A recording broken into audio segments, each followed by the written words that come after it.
What about just your faith or your relationship with Jesus? Did that play, or does it play a role? It does. Yeah. It absolutely does. Yeah, like I said, I was feeling like my lives were in conflict with each other. How could I show up at church on Sunday morning and pretend that There's a disconnect. Saturday night didn't happen? Exactly. And I was feeling that conviction, which I think was, completely necessary. And I had been feeling it for a while, and I realized that I want to represent myself in a way that shows Jesus to other people. Yeah. And it's very confusing when, you're living a life and you're, partying and things like that, and you're doing things while you're drinking, and people are like, "Oh, she's a Christian. Interesting." We believe that you are strong by design, and you were made in God's image to have a strong body, mind, and spirit. You're listening to the #1 Strength and Health Authority podcast in the world. So let's get ready to unlock your potential and transform your life in today's episode. Hey, what's going on? Welcome to another episode of the Strong by Design podcast. My name is Jared. I'm one of the hosts here. I get the privilege of talking about our faith-based content. We are strong by design. We believe that God made us strong in our minds and our bodies and our spirits, and our spirituality is a very important piece when it comes to being whole and being all that Jesus wants us to be. And so today we have an incredible guest with us. Her name is Abby Clapper, and Abby is a recent jump into the podcast world. Also has her own company, which we'll learn about today. But we also are going to learn about her sobriety and her journey to sobriety, and what that looks like for her, and what we can learn from her story. So, Abby, thank you so much for jumping on the podcast with me. This is awesome. Yeah, thanks so much for having me. I'm excited. Yeah, Abby and I actually met when my wife was working the clubhouse, which is the preschool age at church, and had no idea your story or what you were going through or any of that, because, I mean, how long have you been a teacher? I've been teaching in the clubhouse for, I think, about a year and it might be coming up on 2 years now, actually. Yeah. Mm-hmm. Yeah, so that was probably right around the same time, right? Close. It was close. Yeah, actually. Yeah, right around the same time of jumping into sobriety. And then one day I'm, being dumb and wasting time. And this is good, though, right? God can use bad things for a good thing. And so I'm scrolling through Facebook, and I saw that you were at Podfest and posting different stuff, which Chris and I have been to. And I'm like, this is awesome. What are you doing?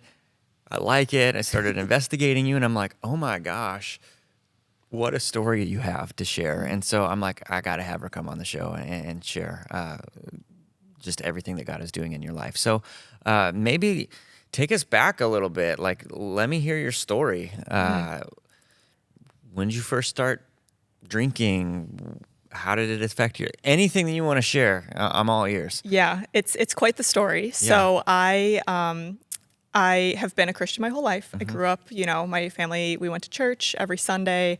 I grew up the typical Christian kid. Didn't drink until... Did you grow up in Florida? I grew up in Wisconsin. Oh, in Wisconsin. Yes, Wisconsin, okay. yes. Right. So moved down to Florida end of 2016, early 2017. Okay. Made the jump, but I went to college in Wisconsin, so I didn't drink through high school. And when I got to college, I truly wanted to have the quote unquote college experience because I hadn't gotten to experience anything during high school. Which kind of like your Amish outing. That's a really good way to put it. Honestly, I will tell you, someone actually called me Amish once when I was growing up because my family didn't have cable. So this girl in my hometown was like, "What are you, Amish?"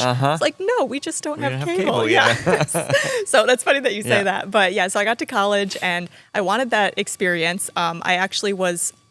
I still went to church. I was still involved in Crew. It was Campus Crusade for Christ that was on campus. So I was doing that all 4 years. But while I was doing that, I also had friends, both in the organization and outside who were drinking. And I wanted to have what I thought at the time was fun. Yeah. So, and I just, jumped both feet in freshman year. And once I, turned 21 and, could go out to the bars. I was, out. I went to a smaller college in Wisconsin. That's actually its nickname. Can I say the university? Oh, yeah, absolutely. Okay, so I went to the University of Wisconsin, Oshkosh. The nickname was Sloshkosh because of the drinking culture. That's so funny. It is, yeah. I went to Barclay College. It was nicknamed Bridal College. No way. Because everybody gets married when they go there. Yeah. So everybody's got their That's thing, right. right? Everyone's got their nicknames. That's right. Yeah, so I went to Sloshkosh, Yeah. and it lived up to its name for me. And I found out once I shared my story publicly with people, I found out that there were a lot of other people that I knew in college who were doing the same thing, who are actually kind of exploring their own sobriety now also. Yeah. So we can kind of come back to that. But when I was in college, I was going out 3 to 4 nights a week. Which it's a lot, but that's what the people around me were doing. It just felt like that was the college experience. And it also, led to, because I was also a part of this Christian organization, it led to, kind of some friction of feeling like maybe I wasn't fully accepted or, but at the By the Christian organization or by some people, Yeah. by some people in the organization. It just, that's kind of another part of my story. I've, stuck with the church through everything that I've kind of been Yeah. through, but it did cause, there was kind of a lot of hurt that came Sure. from that. Yeah. Partially due to my own decisions, Yeah. but also just from... Because you're a big fat sinner. Right, exactly. Right. Naturally. No one else is. Yeah, so, yeah. so, there were other people in the organization who we partied together. So it just, it kind of just led to a interesting. very confusing kind of, I don't really know what to describe it as, but it's just kind of like a conflict of interest almost. It just was very interesting. So. Yeah, kind of muddled. Yeah, it Yeah. was. And so once I... Did you feel like when you're jumping into that lifestyle, was it something that you were like, man, this is kind of fun? Or were you uncomfortable for a while and got over it? What were your feelings kind of diving in? I had a lot of fun. Yeah. It felt very... At the beginning, it felt very freeing, and it just felt, when a lot of people go to college, that's their opportunity to try everything they didn't get to try, or to continue the lifestyle that they were living, but now they get to do it on their own with no parents, yeah, exactly, yeah. and no one telling them what to do. So, I just say that's like my biggest fear with my children. Totally. And we're trying really hard to figure out how to like let them experience things in a safe way, Yeah. so that they know how to handle the freedom once they have it. Right. But And anyway, I any think advice on that? I think that's very difficult because my parents didn't let me drink. And I, was never allowed to go to parties We in let our high kids school. drink all the time. I'm just kidding. At the ripe age of like 9 and 10, right? That's right. Yeah. So my parents, I couldn't go to the parties where they knew that there were alcohol. Right. And I had some friends who their parents let them drink. It's almost like curiosity driven. It was, I think so. And I don't fault my parents for that because they were doing what they thought was best. Yeah. And my friends' parents who let them drink thought that they were doing what was best by letting them drink in, a safe, controlled environment, Sure. what they thought was safe and controlled. So I'm not even sure that there is, a safe way to do it, Right. especially when you think about like Lots of prayer, maybe. yeah, absolutely. And I just having those honest conversations with your kids too. I mean, looking back, there's, if there's family around or, that's what the kids are seeing, like that's almost what they might want to replicate. Yeah. So I think Sure. even leading by example or just having a lot of those conversations. I mean, even in school, maybe we had like the MAD, Mothers Against Drunk Drugs? Driving, or whatever it is, Okay, like sure. come maybe once and talk about, or they bring in the smashed car in high school and then they tell you that one of your, the fake scenario where one of your fellow students was in a wreck and, That for our family, my niece actually, 4 or 5 years ago now, they were driving. It's like it's a major highway in Colorado, north of Denver, and basically it's 2 lanes on this side, the grass median, and then 2 lanes on this side. But it's a 75-mile-an-hour highway, so everyone's going minimum 80, Yeah. right? And a guy was drunk and came on the wrong side of the highway and hit her and her boyfriend head on. Yeah. Thankfully, she survived. He survived. Messed up her leg real bad. Yeah. All kinds of stuff. But you're right, though. Our kids saw that experience. Yeah. And it's really influenced them because they attribute that accident to alcohol, right? Which And it was. that's important, yeah. That was what caused. Right. This guy was so drunk he couldn't tell what side of the highway it was on. So, Exactly. Yeah, absolutely. And So I think. Sorry, I derailed you. No, it's okay. It's totally fine. I'm trying to think of where. You were talking about how your parents. Oh yeah. Were were trying to do their best to teach you about alcohol. Right, absolutely. And even, I went to youth group. I, grew up in the youth group culture too. So none of those friends were drinking. Right. My high school friends were drinking, but my friends at church weren't. So again, it was really interesting. And I think it's also different too because you live your life as a Christian. When you're younger, you grow up hearing what you should do, what you shouldn't do. But then kind of as soon as you get out from under, like you said, like that parental kind of guard, you get to decide for yourself. Like we have our, our free will and use it, good or bad, whatever the situations are. So, anyways, yeah. So that happened in college. And then I met my husband right before I moved down to Florida. And he still had another semester at school, and I was moving down for my internship. And I remember when we started talking, he had said, I don't know if this will work if you keep, partying and doing what you're doing. And I said, well, once I move to Florida, I don't think it'll be the same. I'm not within walking distance to 5 college bars with all my friends.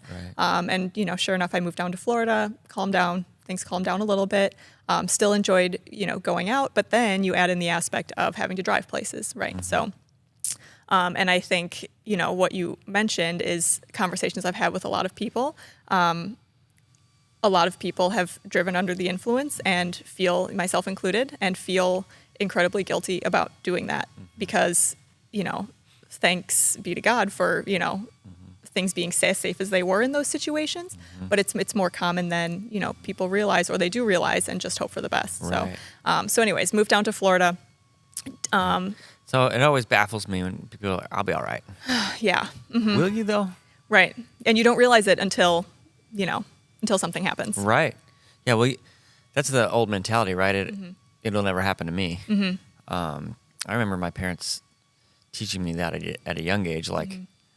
You got one life, and then it's over, and so they probably put too much fear in me where I was afraid to do anything. Yeah.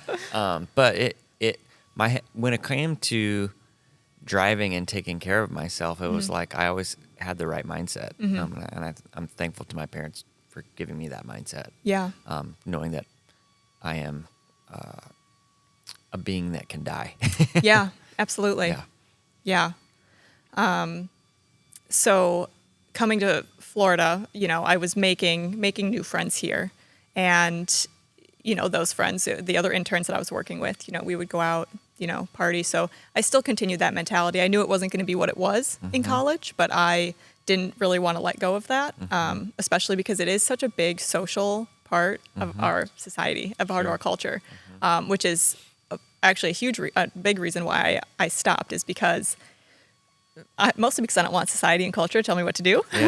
So I don't want to, be influenced by, seeing drinks on TV, hearing about advertisements from, alcohol companies. Something I talked about in my own podcast episode where I shared my sobriety story is there was a book that was really influential in my journey called Quit Like a Woman. And she talked about how big tobacco played such a big part in the amount of people who smoke now, right? Sure. Who just smoke, cigarettes, vaping, things like that. And she likened it to... That one's weird too because like they used to push that it was like good for you. Totally. Exactly. Right. And so now just what you do. She calls it big alcohol. It's like big pharma, big, tobacco, whatever you want to call it. Big alcohol. So big business. Exactly. So essentially, all these, wherever we look, people are drinking, they're having a glass of wine, they're even in just a casual social setting. And that's imprinted in your mind. Because that's what you do. Exactly. And I think that was a big part of why I wanted the college experience. The quote unquote college experience that I had is just seeing all of these things and wanting to be a part of it. Yeah. So did you like the taste of alcohol at the beginning? I didn't like beer. Learned that it was an acquired taste, similar to what people told me coffee was going to be. Yeah, beer is terrible. It is terrible. I hate beer. Yeah, it is bad, and it's funny though because I drank it for so long. Yeah. If I go somewhere, I'll have an NA, a non-alcoholic beer, just because I don't want to not hold on to anything. Still don't want to feel like I'm not a part of something. So I'll order an NA beer, and it's like, okay, cool. So now I'm just drinking this. It tastes terrible, and there's no alcohol in it. Yeah. So I gotta find something else. And I Yeah. think a lot of restaurants now really have their mocktails are on point. So I can't say I loved the taste of alcohol. In a real good cocktail, you can't taste the alcohol anyway. Exactly. It's juice, it's That's soda. right. Yeah. So, but in college, you're drinking the cheapest, That's worst, worst stuff that just, yeah. Yeah. Yeah, so I had a group of friends in Colorado, and he had us come to his house for this whiskey tasting. Ooh. And it was like different barrels of this is 7-year, this is 15, and this is 22. I think those were the 3. And he had his little book, and he'd pull it out and be like, all right, now. And like, I think maybe he had 4 of them. We were on like the 3rd one. And I'm like, it's all rubbing alcohol. And we got to the final one, and it was like the most expensive, And he's like, Jared, you can't have this because all you're going to do is make fun of it. And I said, you are giving that to me, and I am drinking it. I have gone through this whole terrible thing, and I'm finishing the row. I don't care what you say. Trying the most expensive one. That's right. And it was still bad. Still bad, yeah. Yeah. So, it's interesting. I don't know that I know. Isn't it weird how the social aspect of something trumps even the original disgust of something? Absolutely. And it's like, I don't care that this is terrible. I don't care that this is terrible for me. I want to be a part of whatever this thing is, and so I'm going to do whatever it takes. Right. And whatever that is, I think includes not having to, deal with your problems. Sure. Is a big piece of it. And wanting to just, let go, let loose, not worry about, what you have going on in your life. So, Yeah. Yeah. So you're in Florida. You're interning. You've scaled back, but you're still going out. Yeah. Now what? Yeah. So then my husband, we were still dating at the time, had moved down. So, we were spending more time together. That's good. Yeah, absolutely. Right. Obviously it all worked out. So, Since he moved down here, we thought we'll hang out a little bit more. Hang out every once in a while. So then as I got older, so then, I finished my internship.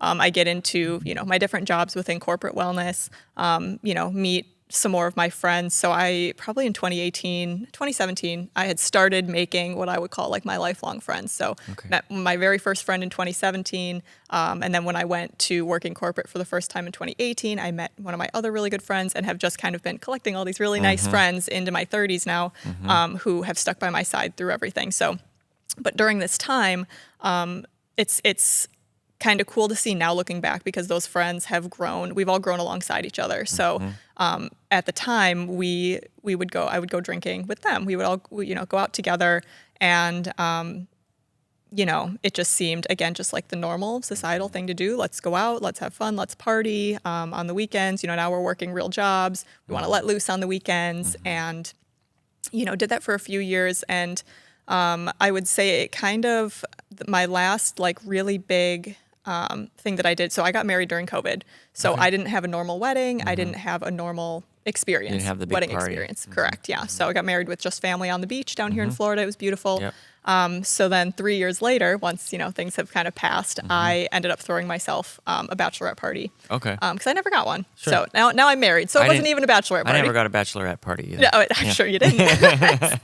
So me and all my best friends, we went down to Miami, and, we partied, and I was like, this is, peak partying. We're in Miami. We're having a great time. But then, I think if we all kind of start to feel our age a little bit more, you can't drink like you did when you were younger. You wake up, the hangovers are worse. The what I call hangxiety, the hangover with the anxiety is worse. And, you just can't bounce back like you used to. You can't be a productive member of society for about 24 hours. And, so that was in May of last year, or 2 years ago. So then, the thing that really made me make my decision to at least start exploring, like, what does sobriety look like? Can it be a part of my life? I had gone out with a friend in downtown Tampa, down in Ybor, and I had Ubered home. I had lost my car. Oh man. Which was a big thing, and Kind of big. Yeah. I knew where it should have been parked, but I couldn't find it. And I will say there are other contributing stories a little bit earlier, maybe within the past like couple of years before that led to this decision, just kind of accumulation of irresponsible decisions that I've made. Yeah. But for some reason... While drinking? Yes, while drinking. Yes. Yes, just the drinking. Just to clarify. I do make some bad decisions just normally, but specifically while drinking, yes. So when I woke up the next morning, and I'll be honest, it was a Sunday morning, and I had to work in the clubhouse that day. And I woke up early. I realized that I didn't have my car, so I... before church, Ubered back down to where my car was, found my car, drove it home. And as I'm, sitting at home, I'm realizing, like, Abby, you cannot keep doing this. This is, you feel terrible. I woke up with that pit in my stomach, the anxiety, what am I doing?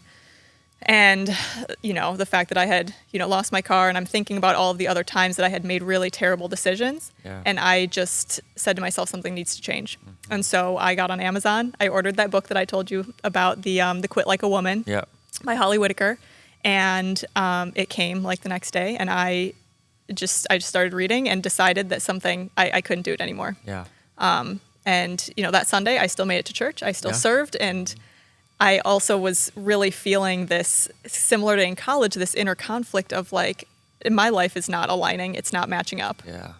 And so that was another big piece of it. So, how's your husband in the midst of all of this? Totally. Yeah. So he, things after when he had said that in college, and things did scale back. He never really, said anything after that. He didn't drink as much as I did. Would just drink occasionally if we were out with friends, things like that. And so it never really, even through the big mistakes that I had made while I was drinking, he was always still there to love me, and which is amazing, because I know that that's not always the case. Sure. It can really drive a wedge between people.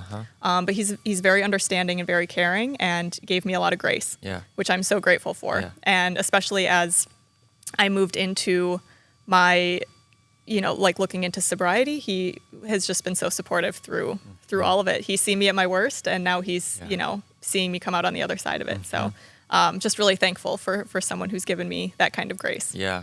That grace and that support, right? Totally. Yeah, that's good. Yeah, exactly. So how long have you been sober?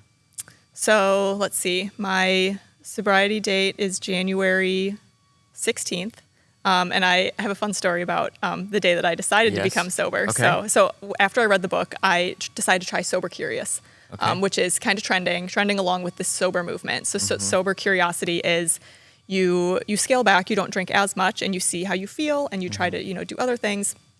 Turns out, me and my addictive personality just couldn't do that either. So I was still making poor decisions, and just drinking and just not feeling good. So in January of last year, beginning of January, my husband and I went to Thailand with some family on a trip. Yeah. So we were out traveling, and I,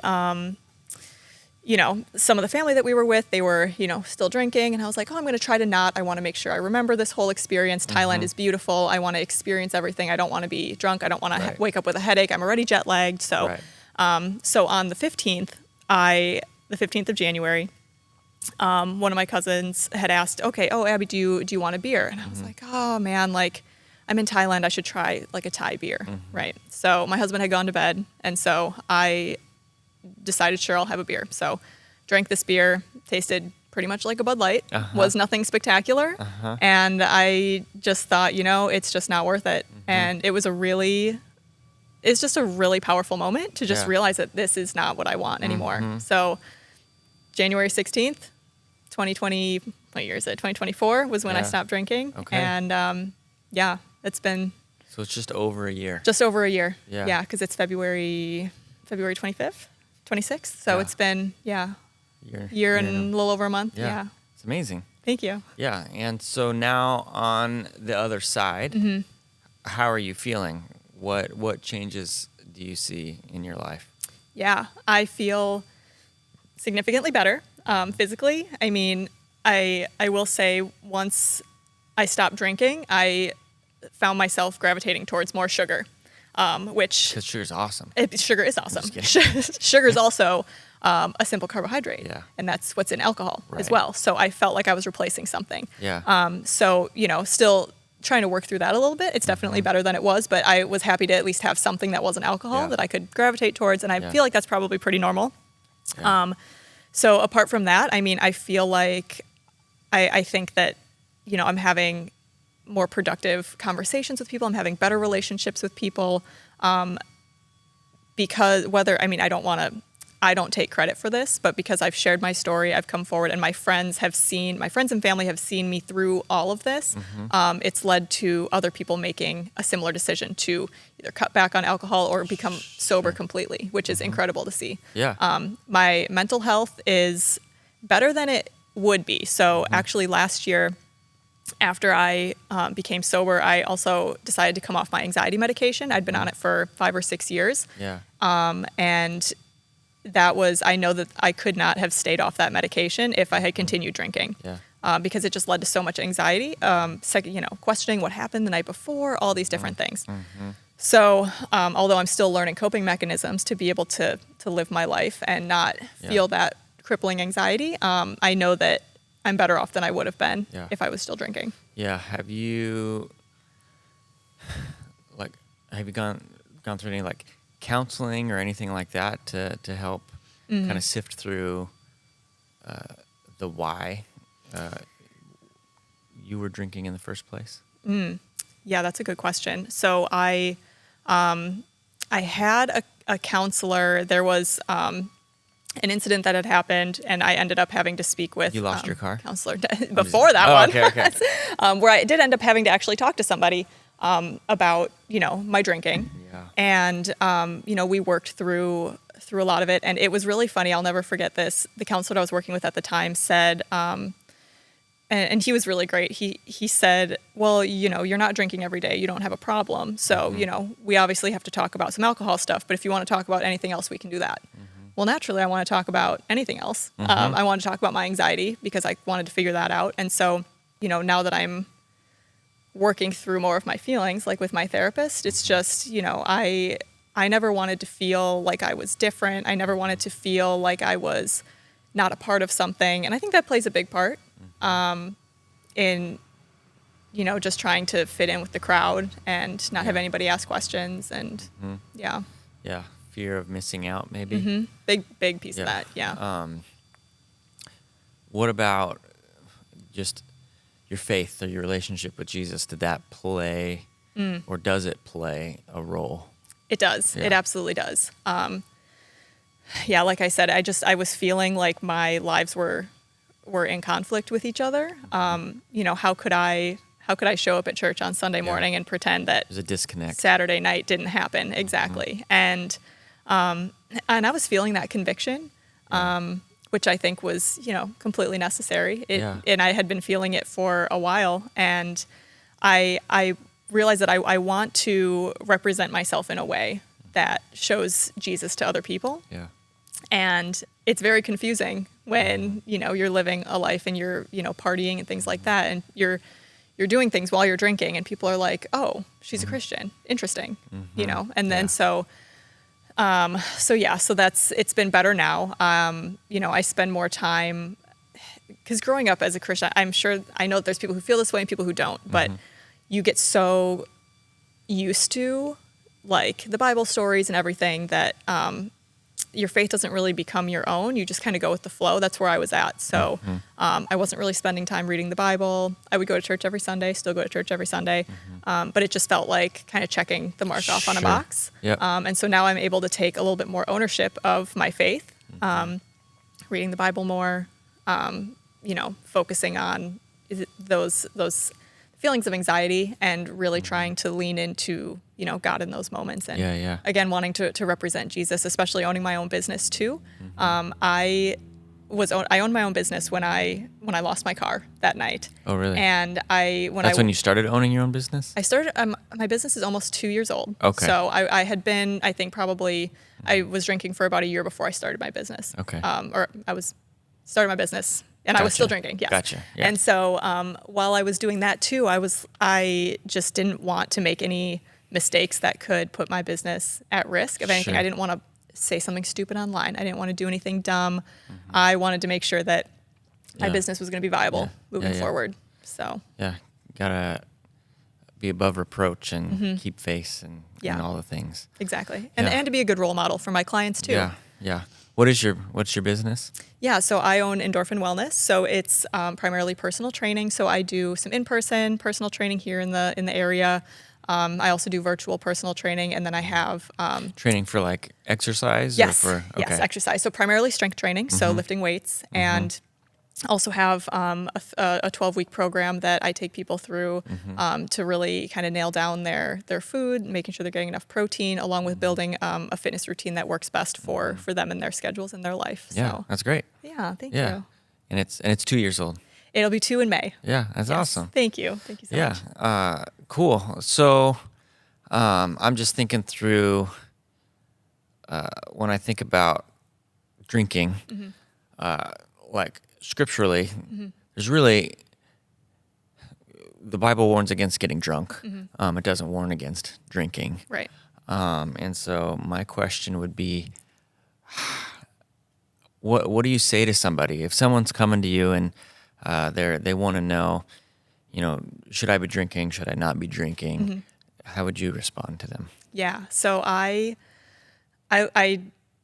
always tell people I'm not here to tell you not to drink, but just to make you think about your relationship with alcohol. Yeah. If you have any inkling that you have a little bit of like a problem. So when I read this book, it was people in two camps. It was the camp of you're drinking every day. Yeah. And the camp of when you do go out and drink, it's not every day, but you are binge drinking to the point, to whatever point of being drunk, blacking out, things like that. Yeah. So she kind of was talking to those two groups. So, and usually if you make someone think about their relationship with alcohol, they'll know on the inside. They might not say anything, but it at least makes them think. So, it's funny because I actually just saw something on social media. My algorithm has now fixed itself in a way where I get like the Christians who talk about alcohol and things like that. And so someone had said, they had posted something like a video, and it said, that people always use the excuse, well, Jesus drank. Okay, well, that's fine. Did Jesus get drunk? I don't think he got drunk. Yeah. And the verse that you just referenced of, not getting drunk, it's not telling you not to drink. Right. And I could also go into the camps of, some people tell you to drink a glass of wine every day and that it's good for you, which I don't necessarily agree with, but, people have different frames of thought when it comes to that. But Sure. Yeah. We always think of it in terms of, if my friend needed me, or if God wanted to use me for something, would I be in a sound mind to be able to do what God's asking me to do? Or am I so far gone that I'm no more use to other human beings? yeah, I like that approach. And so, my wife drank a lot more early on in our marriage. She was never like, an alcoholic by any means, but I didn't do a whole lot of drinking. And then it was funny when we hit like 30, she quit, and I'm like, well, I want to see what it tastes. I drank we still never really drank a lot, but it's one of those things where it's like, it's the social pressure that says this is what you should do, and the reality of we don't really need it. Yeah. And so, there's that, finding that balance there. And for us, like thinking of it in terms of like, is it sinful or is it not sinful, right? And that's why I asked the question earlier, is because a good friend of ours, a counselor of ours, was talking to us about how the sin that we see on the outside is really only secondary to the sin that's happening underneath the surface, right? Yeah. So if you are getting drunk, that's the outward expression of the sin, but really there's something internally that's driving that, whether, and it's always tied to something selfish. So, self-preservation, self-glorification, soothing, that's what it is. You talked about people trying to avoid their problems. Well, rather than turning to Christ and actually getting help to heal your soul, I'm just going to cover it up by drinking. And so, yes, you're getting drunk, which the Bible says don't get drunk, and so that's technically the sin. But really the deeper sin is, I don't trust that God can actually fix my problem, and so I'm going to take care of it myself. Right. And that's the real sin, Absolutely. right? It's the sin of autonomy. Yeah. Of thinking, I got it. Yeah. I've got this, and maybe you can share. So obviously for a lot of people, when it comes to, hey, I'm just going to quit, they struggle. Their willpower isn't strong enough. What are some practical pro tips that you might have to quit drinking, to find community, to like what are the elements that are needed in order to be successful? Yeah, absolutely. I feel like I've maybe stumbled through this in my past year because I didn't go through any strict program or anything like that. I just decided it was something I wanted to do on my own. And so I did use this book that I mentioned. Which is like the first step, right? Like Totally. if you don't want to do it, right, then it's hard to convince somebody that it's important. Yeah. Exactly. Unless someone tells you that you need to, be in a program. Yeah, like and even that. then they don't. Might not be fully invested, right? So through this book, she had mentioned creating a new routine. So, in the morning, starting with a warm cup of lemon water, which I loved. I like tea, I like coffee, and so having something that you're starting your day off in a healthy way, and finding also ways during the day that when you know that you're going to get those cravings, have something planned to do instead. So going to a yoga class, going to work out, meeting up with a friend. So telling other people around you that that's your goal. Even when we have fitness goals, we should tell other people because it makes it public and you are now accountable to yourself and to someone else. So same thing if you are looking to cut back on drinking or not drink at all, is tell someone so that they can kind of keep checking in on you. Probably the right person. Correct. Yeah. Right. So not necessarily, not your friend who's not going, your drinking not buddy. your drinking buddy. Yeah. Hey, drinking buddy. Yeah. Hey, drinking buddy. I'm not going to drink anymore. Bad idea. Yeah. And also something that I found is there's Facebook groups, so especially in this area of Florida that we're in. There's it's a group. It's called, I think, using Facebook for good instead of evil. Correct. Yeah. And not just endlessly scrolling. That's right. There's a group called Bar None, and they are a group created for finding activities for sober people. It's a group of people who are everywhere on their sober journeys and want to find other things to do with other people who are like-minded, who are also sober and can find other alternatives. Yeah. So, have you seen the movie 28 Days? No. With Sandra Bullock? No, I haven't. Okay. I heard you reference it in one of your other episodes, though. Yeah. That's so funny. Yeah, so you need to go watch that. But it's about her journey to sobriety, and the movie. At the beginning of the movie, she's drunk at her sister's wedding. Okay. And so that's kind of where it all goes. But she has that codependent friend that is always trying to get her to drink and doesn't understand why she would want to quit and all of those things. So I think that's a piece of it too, right? Is cutting ties with people that have been your friends for a long time. Absolutely. So when I talked about this in my own episode, I didn't necessarily have that experience because my friends have we've all grown together, like I said, so they are also drinking less. And so I didn't have to make any of those tough decisions to cut ties with any of those friends because they have made their own decisions to either cut back or be healthier, and they supported me when I was at my worst, and similar to my husband, and still supported me at my best, and we're all supporting each other, which is what I love so much. However, if there are people in your life who are holding you back or who are tempting you to go back into drinking, it's worth the exploration of maybe looking into what would life look like if I didn't have this friendship. And that's where I think therapy can be really important because sometimes it's hard to come to those conclusions on your own and know what to say. And so finding that person to kind of talk through and unravel those thoughts. So there's healthy boundaries as well. What boundaries have you put in place for yourself to give you like a hard stop? That's